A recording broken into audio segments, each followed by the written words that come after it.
Here we go. Awesome. Well, Good thanks morning, from everyone. here. Welcome to our April webinar. Thank you so much for joining us today. We've got a couple of announcements to make that Kyle will do, and then a quick intro from Nicole, and then I'll hand over to Philip to take us through the presentation. And then, of course, if you do have any questions or comments, you're more than welcome to post them in the chat. Alternatively, raise your hand and we can deal with it during the course of the presentation. Kyle, over to you. Right, thanks, Linda. Good morning, everyone. I hope you're all doing well, and thank you so much for tuning in this morning. Just a few marketing announcements before we start. Please note that this webinar will be recorded and published on our YouTube channel and website, as well as a copy of the recording will be emailed to you. And if you haven't already, please do sign up to our newsletter. This way you can keep in touch with the TVDM Consultants team. Then in terms of upcoming events, the next Let's Get Physical will be taking place on the 7th of May at the Centurion Theatre. I will also add the link to sign up for this in the chat afterwards. Then Zelinda will be hosting an online exclusive use area paid for event, and this will be taking place on Tuesday, the 20th of May. And then lastly, our neighborhood live discussion will also be happening next week, Friday, the 25th at 10 a.m. Please note that this feature is only available to paid for members, and if you'd like to upgrade your current package, then please reach out to me. Thanks very much. I think I'm handing over to Nicole now. Cool. Thanks, Kyle. Good morning, everybody. Thanks so much for joining us this morning. Our very special guest for our webinar this morning is no other than Philip Null, sorry. Sadly, no relation to me. As you can see, we have a slight differentiation in the Nulls. He's fancy. He's got an extra L. So I think I'll just introduce him from my side, and then we're just going to have a general discussion. Philip and some of us from the team have some pictures of how when maintenance goes wrong in schemes, and just how can we actually address it, and perhaps some recommendations on how we could get ahead of it. But let me introduce Philip and Nabe. So Nabe Consulting is a multidisciplinary consulting company specializing in building maintenance, repairs, and upgrades, with an office in the Western Cape and Gauteng. The team consists of engineering, architectural, quantity surveying, and construction management expertise. Philip is a professional structural engineer that graduated at the University of Stellenbosch and started Nabe Consulting in 2016, after working as an engineering consultant in the new build industry for 5 years. Cool. Thank you so much for joining us, Philip. I'm really excited to have our discussion today. Thanks, Nicole, and thanks for the whole TVDM team for putting such a nice thing together. I'm very excited to be here and talk a bit of technical stuff. I always enjoy it, and I always like explaining. So if anybody has any questions, then please post them. I'm happy. I mean, that's way better than me just talking. So if you have any questions, please feel free to go first. So if you're happy, Nicole, then I'm going to share my screen. Is that okay? Yes, 100%. Then I can make some calls and all kinds of stuff on my screen. Allow you to do so. There we go. Go for it. Okay. I think we're just gonna jump straight into it. So we're talking about maintenance and sort of the rains coming up and what causes, like a lot of people, you'll see as I scroll down, there's a lot of these type of things that everybody knows about. There's a lot of that a lot of people have seen and freaks a lot of people out. And so all these things. So I'm going to talk. I can hear you talking from here already.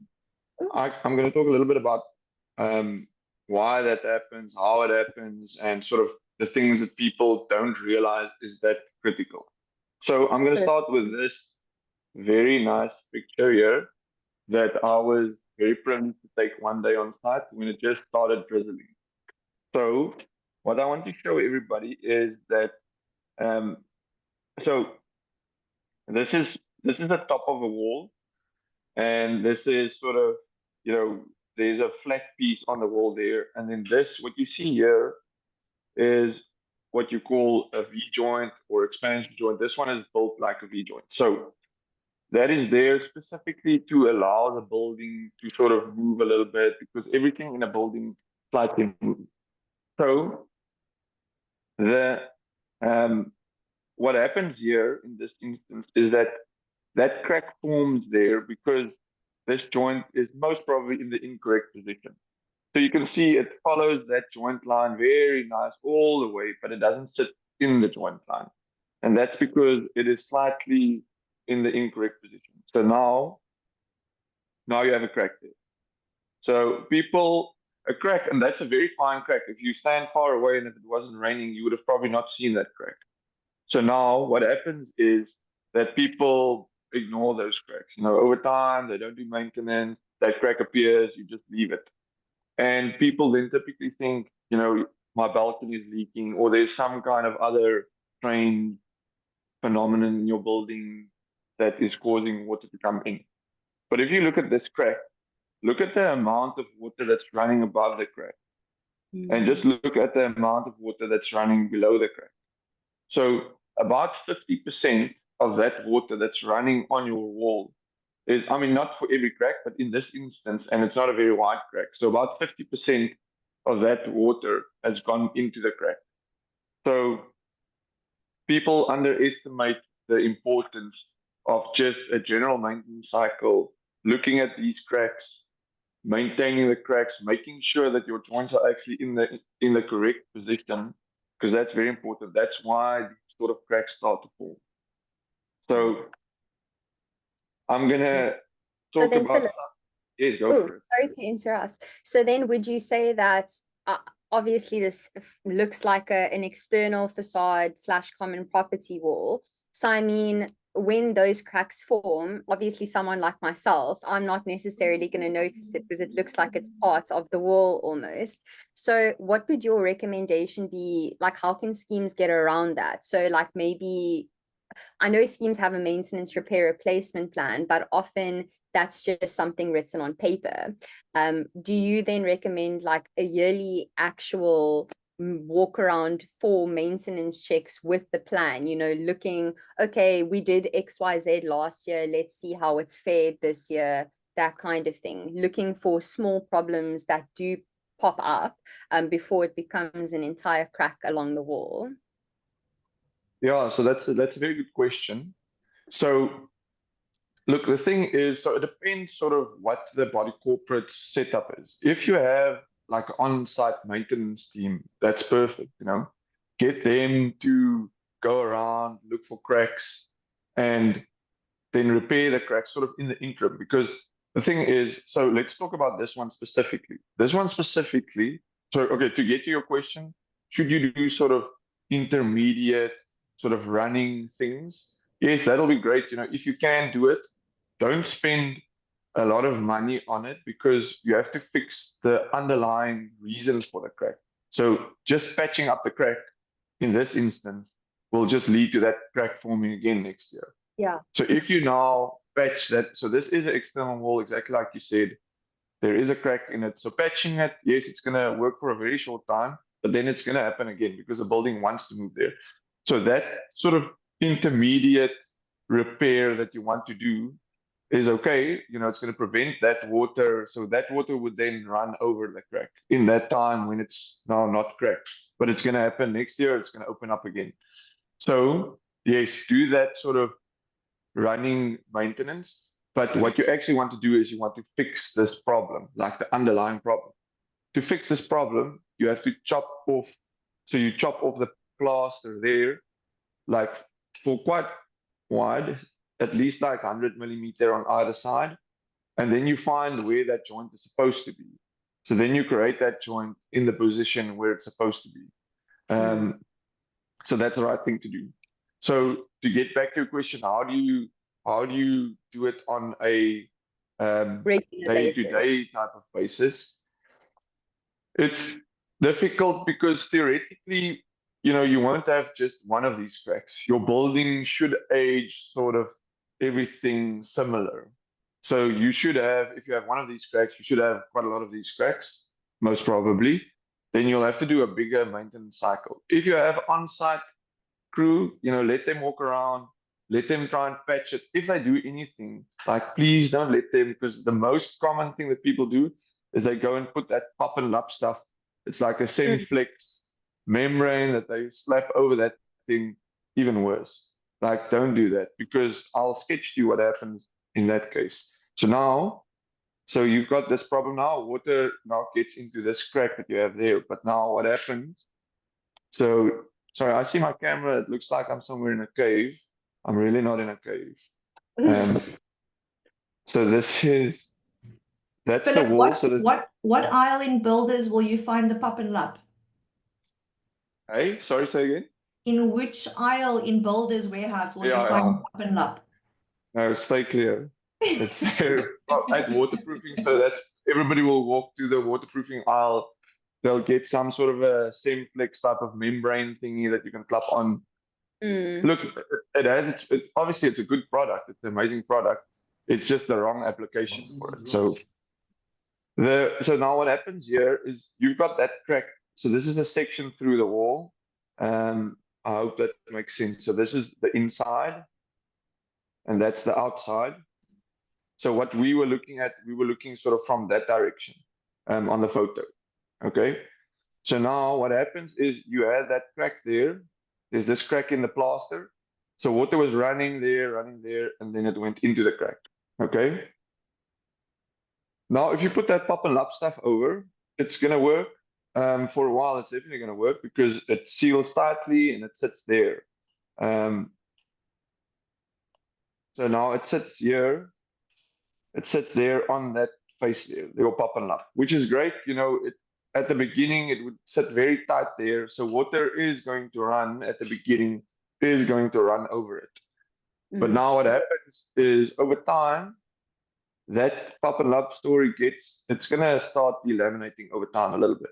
So then that piece there becomes loose. So then it stands out like that. So then this gray thing is going to now stand out a little bit like that. I'm exaggerating it now, just so you can get the idea, but it's going to stand out a little bit like that. So then what happens is more water is going to sit there. So the problem is now just worse. So like if you do something, rather just like patch repair the crack, try and fill this crack. If you have an on-site team, just fill the crack for now. It's not the right thing, but it's better than putting Pup and Lup over. And then when you get to a bigger maintenance cycle, because what happens there, while you have a joint, and I'm spending a lot of time on this, but I promise you 95, 98% of reasons why we see cracks in buildings is because the joint was not done correctly. So a lot of, obviously you have bigger issues, but most of the time it's because the joint was not created correctly. So what you have in this case, and you must stop me, Nicole, if I'm going too much or too long or too anything.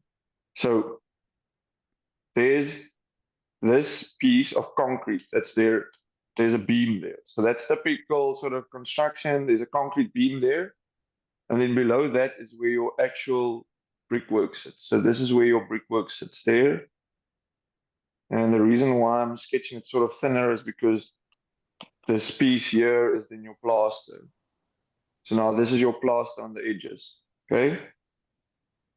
So the correct construction methodology is that where your brickwork and your concrete meets, you're supposed to have a slip joint. So they call it slip joint. So it's literally two pieces of plastic or two pieces of hardboard or whatever that the guys put in here. So that is to specifically split those two elements from each other because they move differently. The concrete sort of shrinks and expands and the brickwork shrinks and expands over time, but they do it differently. So then you want them to be able to move differently. So that's why you have that joint. Okay, but now what happens is when the guys come and plaster, so before they plaster, you can clearly see the concrete beam sitting on top of the brickwork. You can clearly see them there. But then the plasterer comes one day and he slaps on plaster because he needs to finish. So he puts it on everywhere over the wall. And that's fine. That's the correct way. But he forgot to mark where that joint sits exactly. So now he plastered over it. At the end of the day, he's like, sure, but I must still put my joint in somewhere. So now he goes and he puts the joint in and he slightly misses that actual joint position. So then his joint sits there, but the building wants to move there and it's going to move there. It doesn't matter what you do. So then that's why you get that crack. And I see that so often. that happens a lot. So, okay, so that was, I don't know if you or anybody has any questions sort of on that topic. Just one from Jimmy. Is Rain Shield the same as Pop and Lap? Rain Shield, I think that's more I don't, so Pop and Lap is only when you have a membrane with it. So Rain Shield, I think, is without a membrane. I'm speaking under correction, but I think that's more just a roll-on product. So that's fine. If you can put some flexible type of paint over this that will bridge the crack for a while, that's also fine. You're like, that's like filling the crack.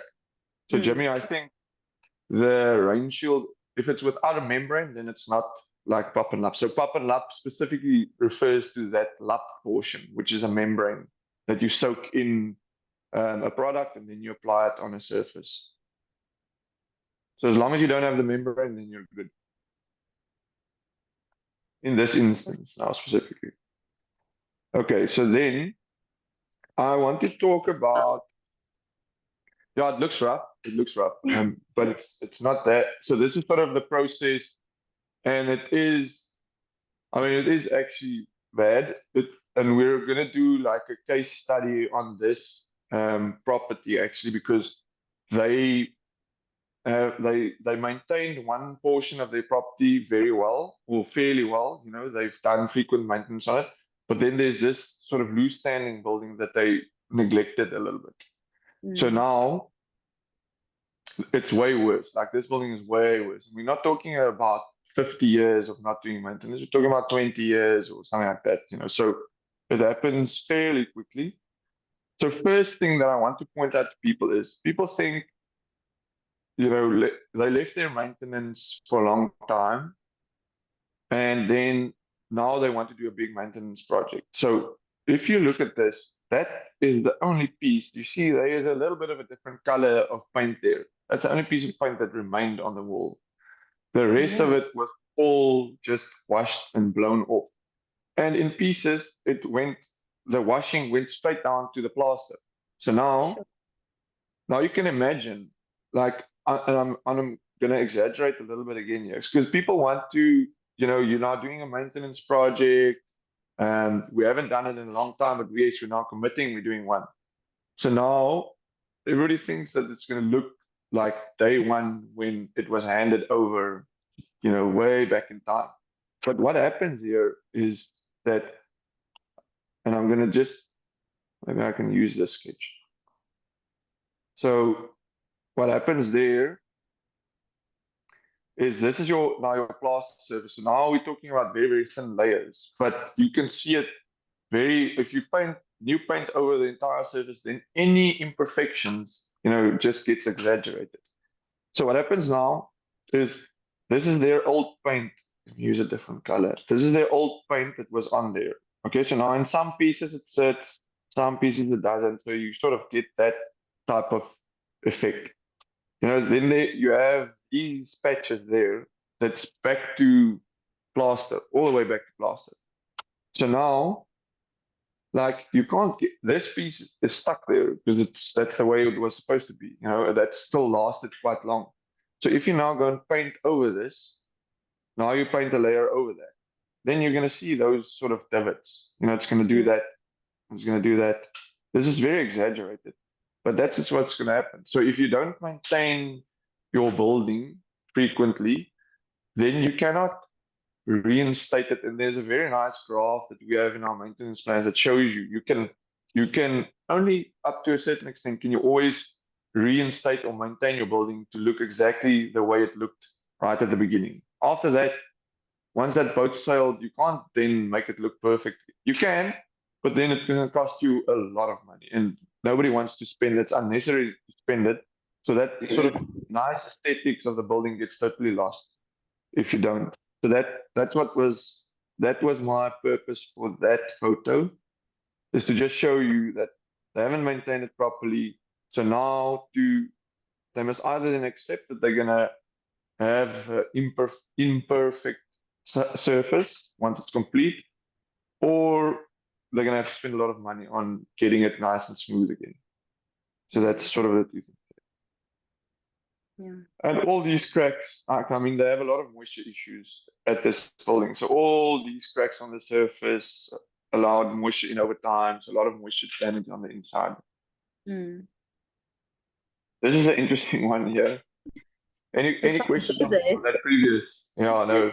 Actually, when this was posted on our internal WhatsApp group, so once it came through, everybody just posted photos of like fans in Namibia that dried out over time and those type of. So this is What happened? yeah, no, that's crazy. So luckily I was able to also go to site. It's in Gauteng. The it's just the totally wrong product that they applied. So they applied. So you get Creedstone, which people use it.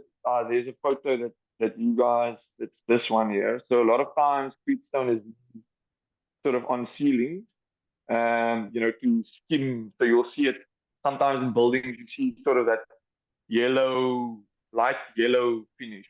Not when it's complete sort of during construction. So it's a skimming Creedstone product that they put on to make it very smooth. And anyway, so I'm sure day one this looked perfect because it would have been super smooth and everybody would have been very happy.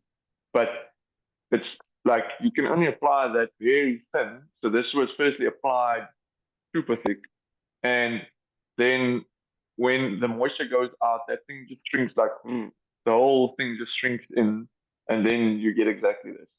So this was just totally the wrong product. So they applied it over the plaster there. I'm sure it was probably something like what I explained earlier, where they didn't maintain it properly. Then they wanted to get it smooth. So somebody said, okay, let's put Creedstone over. They put it over, and then this is what then was the end result. So not great. And that you have to then take off right back to bare bones. Yeah. Yeah. So a very interesting one. I'm not sure if there are any questions about that. Nothing. So okay. Then this is so cracks, everybody gets slightly concerned when they see a crack.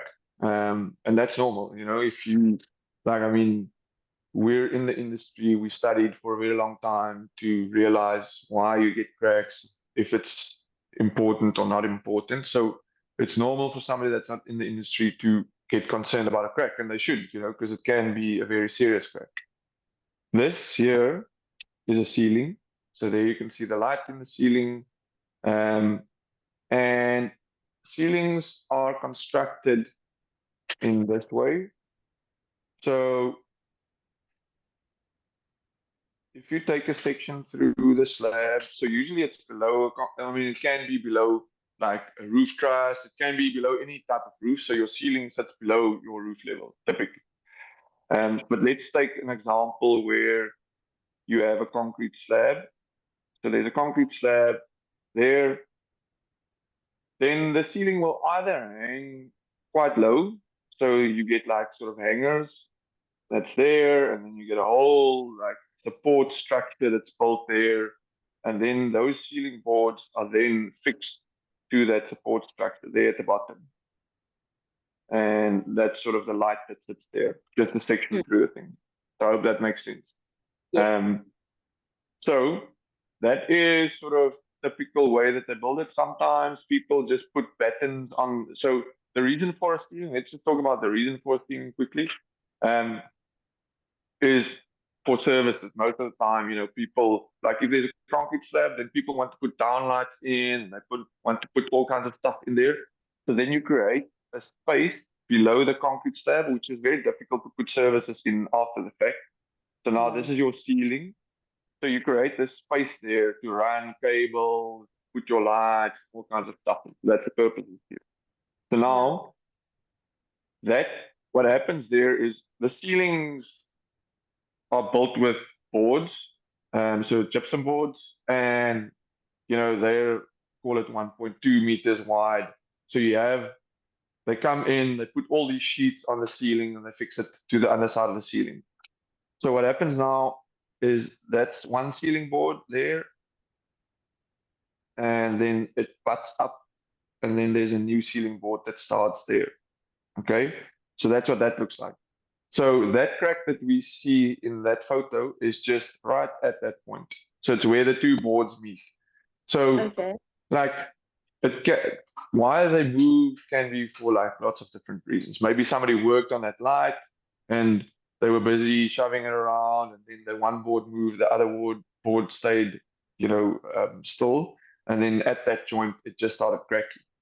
So typically when they build it, they put like a tape over there, a joint tape that they put over the boards to help for that movement, that you don't get that, because the tape that gets used in a lot of cases, that gives you a little bit of tension capacity, so it helps for the things to bridge sort of that movement, and keep it together a little bit. So that's what that crack is there. If it was in a concrete ceiling, I mean, there I can see, because you can see sort of just with a wavy, that wavy texture or Yeah. finish that it has at its boards. I can also see with that crack there, the way that it's forming and the loose particles sort of there. I can see that is, that type of board. So this crack in this instance, not a serious crack. How do you So maintain it? yeah. Yeah. What do you do?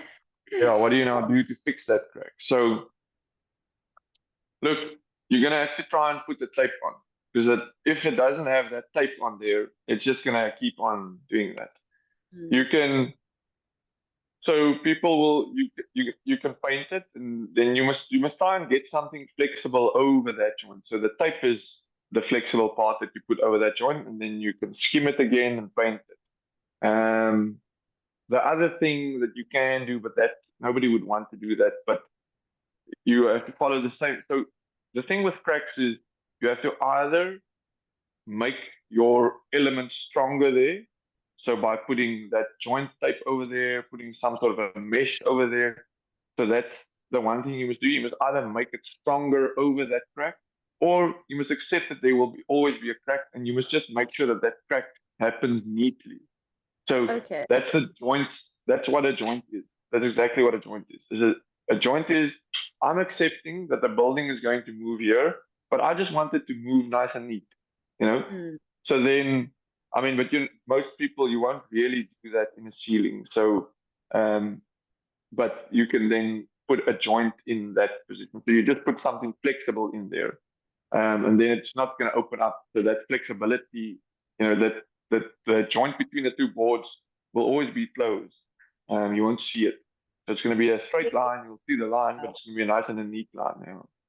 So you run it, so then you would like kind of control the rest of the crack, like from where it starts to Exactly. where you want it to end. Okay, cool. Got it. Exactly. So you control the crack position. So, but if you want to get a nice smooth surface, it's important for you to get that joint tape over there, and then they can skim it again. And then, so skimming, that's that Freestone stuff that I spoke about earlier. Then they skim the underside of your ceiling and then paint over that. Cool. So that is the ceiling crack. Any questions about that one? No, not so far. No. But I think there'll be a lot of questions with this one. Probably the most affected. Moisture. There we get, so it all looks very similar. So you get these bubbles that form in, lots of different places. So there's bubbles there. That looks, that's at a ceiling level, because there you can see the corners. There's bubbles forming there. That's at the skirting level. Then you have this one here, which is on one of our sides. That's interesting, because on the other side is the outside. So I'll just quickly say that there is a driveway on the outside slab that's resting on this wall here. So now what happens is that driveway is not really waterproof, and at that junction it's not waterproof. So water just gets in there and then the bubbles form. So, but interestingly, with this picture, you can see that the waterproofing of the rest of the wall is still like very much intact, because where that line is, it still seems secure and sound.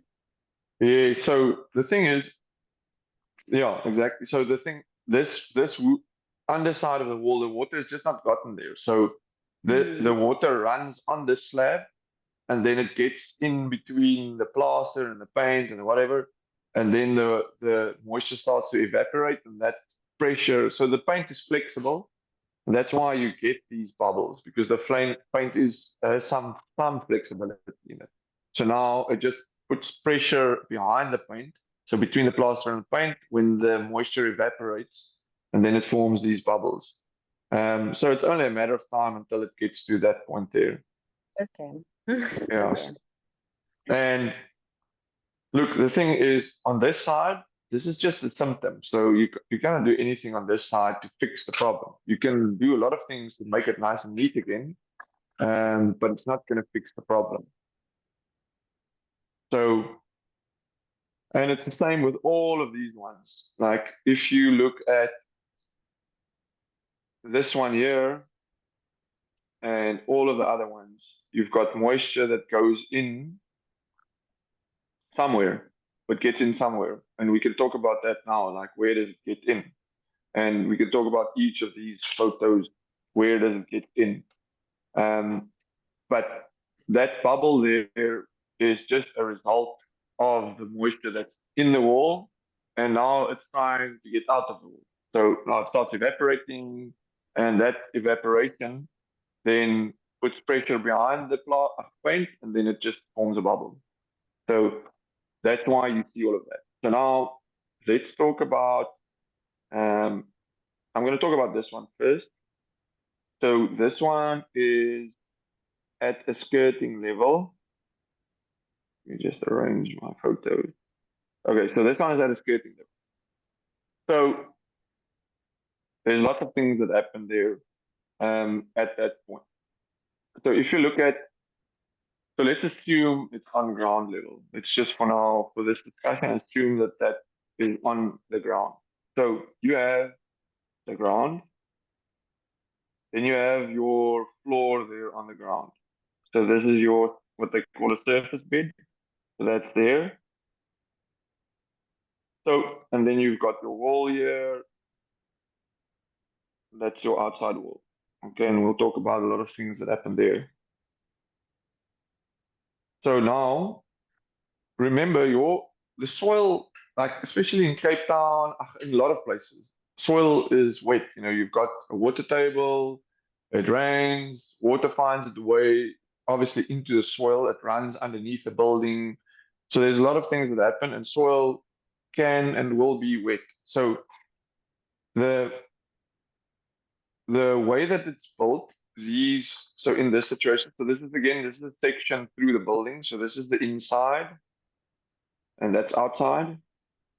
So when they build this floor, so when they build this floor there, you're supposed to put what they call DPC or DPM, or a lot of people have heard that sort of phrase. So that's a dam-proof membrane. So it's a thick piece of plastic, you know, and you get in different thicknesses. Then they put that here underneath your floor. So to split, it's the same principle as the whole cavity and weep hole thing that we'll discuss now. So you have moisture here in this area, you have moisture there. You can't like get rid of it. It's almost impossible. But you can stop it from getting in there. And that's the whole point of DPC, DPM, cavities, all those things, is you want to stop the moisture from, you have to accept that you'll have moisture in this area, because that's just this ground, it's wet, that's going to happen. But you want to prevent that moisture from getting up into your floor. So now the one that we looked at, this image here, that one there, that's at skirting level. So that's sort of somewhere here where that moisture sits. Now, there's a lot of things that happen here in this area. So, I mean, first things is that you have to always check, like first thing that we check when we go to a site is, are there any plumbing pipes or any plumbing showers, like anything in that area? Because that's the first thing that you must check.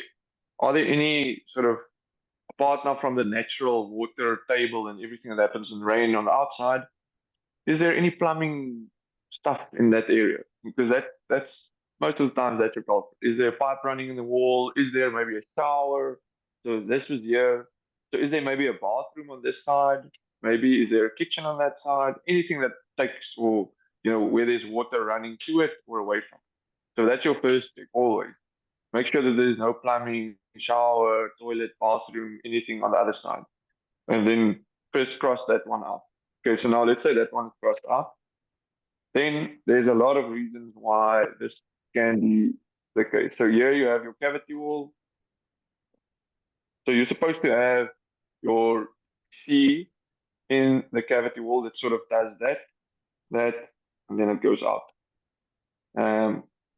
So now you have that cavity. So that's in Cape Town, it's built like that.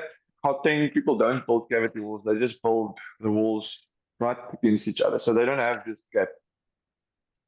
So this gap doesn't exist in buildings in Gauteng. Also, some old buildings in Cape Town don't have that. So it's not always built like that, but in the Western Cape, majority of buildings are built with this cavity to prevent moisture that's in this brick skin to get to that brick skin and then affect your building on the inside. Okay. So now, Sorry to interrupt, that- Philip. yes, go for it. Could I ask a quick question on this? So we've all, experienced weather that has been quite unique of the current period. Have you noticed that there's been an increase in effects on buildings due to weather that would not normally be the case because that you don't have this cavity wall in a lot of buildings? I don't know if my question's making sense. Like, is the changing weather patterns affecting buildings differently that would almost necessitate a change in building going? Design. Oh, Yeah. like that. That's an interesting question. I think I don't think I don't think so. I think it just so the buildings, the way it's designed is to cope with water, So okay, if you take, there's definitely there are definitely things that happen that, so let's say your rainfall, because when you design your building, you have a lot of things that's supposed to take water away. Okay, so your gutters, downpipes, the full bores on balconies, like all those things, that's designed to take water away. So there's codes, the SNS codes that give you guidelines that say this is a 1 in 50-year storm prediction. So that's what you design it for. You say this is the maximum like water that you can expect over an hour period or whatever. That's based on historic rainfall data. So now if that changes, and then that data gets changed, and they say, okay, now let's say you had to work on 200 millimeters per hour in Cape Town. Now it changes to 400 millimeters per hour. Then yes, that will change that entire system of how the water is taken away from the building. So you'll have to now, all your pipes will have to become bigger, your full bore will have to become bigger, all those things. So yes, definitely, if the current situation indicates that in future those things must be changed, like the data that was used to determine how much water is going to be in a building or on a building, then it will change the design of buildings. And that's an interesting question because you get a lot of those examples in buildings. Over years, back in the day, and it's a bit of jump off topic, it's not about rain now, but a lot of people are exposed to this. The balustrades at building were allowed to be 900 millimeters high. So now, and then it changed, I don't know when it changed, but a while back it changed to be 1 meter high. So, that's, for example, that is a change that happened. Why it happened, I'm not 100% sure, but that can be the same then with rainfall data, as they say, and it has happened. Like a good example to your point, Zelinda, is that the SNS codes, usually you design buildings for a 1.3 load factor for wind, and they changed that to become a 1.6 load factor, which is a substantial change, for wind. Because, I'm sure they picked up that the wind is getting stronger, or your gusts at least are getting stronger. So you now have to increase the load that you design buildings for. So yes, it can happen definitely that over time, with how the weather patterns change, the design approach to buildings will change. So yeah, but something like a cavity where this, I don't think that will change, you know, because that is, it's designed to prevent that moisture from getting there. So if your rain increases, it's just more important to build it correctly. But the principle of this, I don't think will change substantially. So that moisture is sitting here in that photo. So if it can be because of a lot of reasons, you know, maybe this DPC wasn't there, and for some reason moisture is getting into the floor and somehow finding its way into the walls, something like that. It can be that this, I mean, this is probably the most, like I would give this like 95% chance of being the contributing factor to that, because it's not necessarily that this top part is not built correctly, you know, because a lot of people, you know, think that my weep hole is the problem, or the fact that the weep hole is not there. The big thing is that this wall, this piece of the wall there is wet, it's in the ground, it's your foundation wall. So if now you don't prevent that moisture, if you don't have that barrier there, that moisture will get into this piece of the wall, you know, and then it is going to cause some moisture in, like in that, or like those bubbles and things like that. So this DPC, DPM is critical. You'll see in the old days, and you have a lot of buildings, you'll see if you drive around in the 60s or whenever, they actually built these walls at the bottom as face brick walls. And then you'll see the top of the building was built, plastered, and painted. So that's a much more breathable type of wall compared to, you know, plastering and painting it, because that paint seals the wall. So yeah, that issue there, most probably because of the DPC that's not there or something like that. Very interesting. I've seen a lot of times also in passages where, because of all the mopping and the washing and the whatever, there's just a lot of water on this floor. You know, people mop and wash, and the mop goes against that wall. That also causes a little bit of moisture in that area. So that was this photo. I don't know if there are any questions about that. Look, yeah, go for it. Just a general question. What is a generally acceptable versus not acceptable level, like percentage wise, of moisture in a structural wall or a foundation? Like I know you guys have that little Yes. Okay, interesting. I mean, I So- suppose what is a safe number versus like a, okay, now it's time to worry a bit. Yes, so you have to, so like in terms of safe, like will the building collapse? The moisture is not going to cause it to collapse now. You know, the moisture will, like if you think about a concrete element, the concrete, which you call concrete spalling, so the moisture gets all kind of salts and acids and things to the rebar starts to corrode. So I'm going to answer your question now. There's just a bit of a build up happening here. So the moisture is not a safety risk unless it causes mold or things like that, but it's not going to cause your building to collapse. So what is a safe moisture content level? It's more what is an acceptable moisture content level, you know, that will not cause aesthetical issues. So obviously, if it's wet and it's constantly wet, then your rebar and concrete elements will corrode over time and you'll get concrete spalling. So now the moisture content level that the paint suppliers want, you know, they want sort of below 15% or something like that for them to be able to guarantee their product on your surface. So like if you get 20%, things like that, it's high, but it's not something to get super concerned about. There might be a problem. It depends if it's now a new wall that you plastered, you know, it's busy drying out. If it's old wall and it's getting to like sort of 20, that mark, 18, 20, then it means there is some moisture in there, but maybe it will dry out quickly and then there's no problem, you know, so it's maybe just before and after rain, like for a couple of days that it's like that.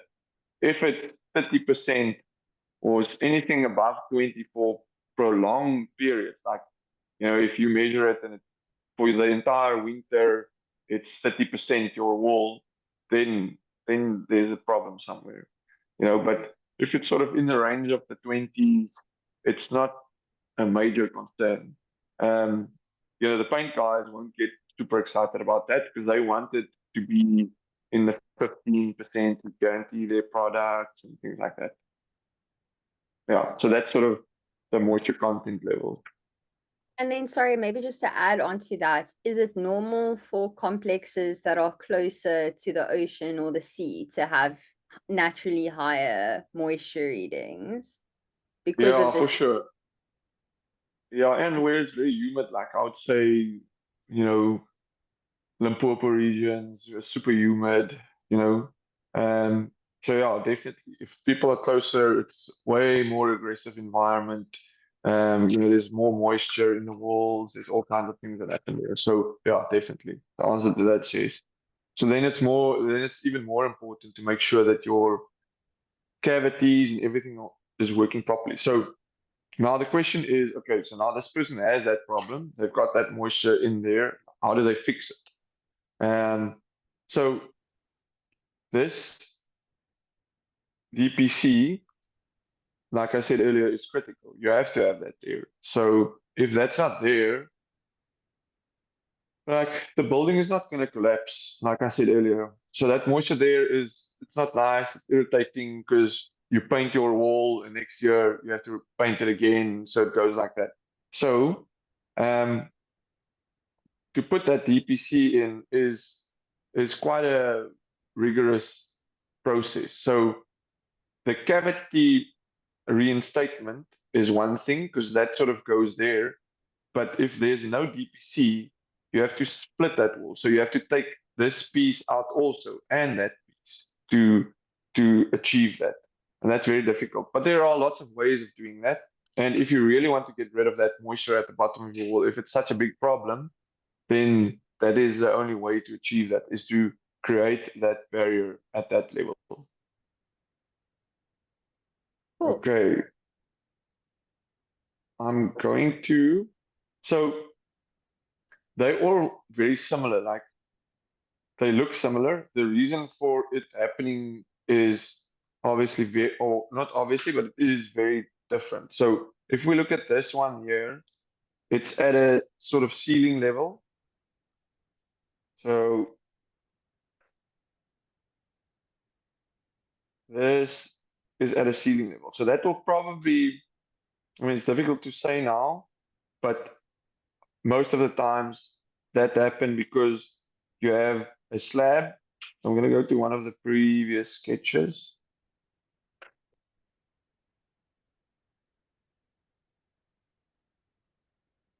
Let's draw a new one quickly. So at that slab level, you get all kinds of joints and there's lots of things that happen there. So this is your brickwork. Then the slab will either go all the way through. So you'll see a lot of buildings have two lines on the side. So this is a section again through the brickwork and the slab. So here, it's again the same story, the whole joint issue. So that's a section through the slab. This is outside and this is inside. So that moisture that we saw there is sort of in this area here. So the water, there's maybe cracks in this slab edge, this joint has failed, or that joint has failed. So then the water gets in there, it finds its way into the brickwork, and then it sort of comes out at that level. So that's the same, like that very first image that we showed, that can be, here, that crack there. And then the moisture goes into the wall and it finds its way to just below, at that point there. So that's most probably why it's happened. But again, like I said earlier, maybe there is a bathroom above this with a bath, a lot of baths. We see a lot of baths that have, underneath the bath, the drain pipe underneath the bath leaks, and then there's a lot of water standing on that slab. So that's very possible that is the reason for that also. But in all likelihood, I would say same thing, the joints there. That's an issue, or plaster that's cracked there somewhere, and then the moisture gets in, it finds its way there. And how to maintain that, that's what we discussed earlier. Make sure that your joints, that you fix all the cracks in your plaster, that all your joints are properly sealed. So that's what you have to focus on for that one. Then, I yes, see go that for it. we only have a few minutes left, and I think people might have some questions. There are Yes, go two for it. questions on the excuse me. Let me There are two questions on the chat. And I'm sure maybe people might have a bit more questions from the floor. Should we maybe open it up for that? Yes, happy, go for it. Awesome. It just shows you we need a round 2, Philip. Yeah. Yeah, no, Also apologies if there's any drilling noise in the background. I'm also currently going under some maintenance works in our building. So the first question is again from Jimmy. Our units walling have vertical expansion joints covered inside and out with a strip of Nutec. At damp course foundation level, we've had to maintain to prevent storm water seeping in or ants. What do you think of an injection of a silicone expansion joint sealer between wall joints and the foundation? So so the vertical joint, that's very common. So you have where your concrete column sits. So this is now more in plan. This is your foundation. Then you have your brickwork wall that comes here, and then it meets there, and then the brickworks foundation sits there. So that's sort of in plan. I hope it makes sense. So this is your wall. Let's say there's a window in that wall. Then it's maybe clearer. So that vertical expansion joint that Jimmy is talking about is there. So firstly, like that shouldn't really be closed up with Nutec, because Nutec is not gonna, it's not gonna seal it. So the buildup of that joint there, if we take a section through that, then the buildup looks like this. If this is the front face of the brickwork or the concrete, then you've got a whole joint that, so this is outside, and this is inside. So, and this is now looking very closely at it. So like, think about this being like 10 millimeters. So it's very tight, 1 centimeter. So Jimmy, the correct way to do that joint is that they put what they call a backing cord in. So this is the face where the paint sits. Okay, so they put a backing cord in, and then you fill this whole piece before, so backing cord, and then eventually you fill this entire piece with like Sitka Flex 11 FC, so a polyurethane type of sealant. But what's very important is that before they do the sealant, they must put something here. They call it a bond breaker tape, because you don't want the joint sealant. You only want it to be attached to 2 sides. If we take another section through there, then think about this as your backing cord there. And this is the plaster on the one side. And this is the plaster on the other side. And this pink is your joint sealant. So I'm going to finish my chat now about this. So this is your joint sealant there.